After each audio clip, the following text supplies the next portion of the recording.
Հասիկ ջան, ողջուններ դրախտից։ Նինա ջան, դու ես։ Վայ, այ կնիկ մոռացել ես, ես եմ Նինա Լյուդվիկովնան Սիբիրից։ Վայ, մի քիչ էլ ես մասելի,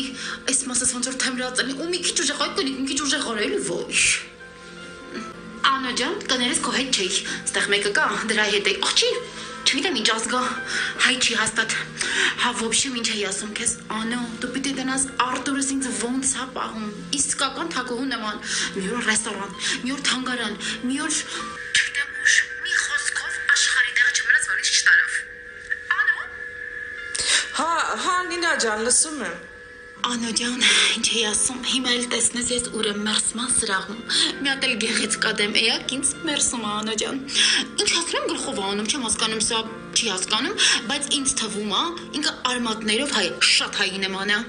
Անո ջան գերազանց, բոլորս էլ շատ լավ ենք, բա դու տենաս ժորիկը ստեղ ինչ տղյակներ ունի, բա խնամիս ինչ հարգված մարդ է,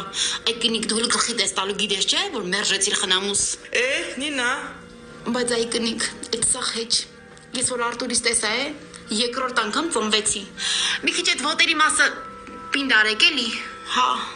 դու կտեղը ոնց եք, հələ պատմի, Էլենս ոնց է,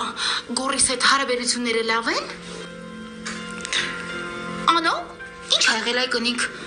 մի քիչ կամաց էլի այդ մասը, ոյ, տնոշեն։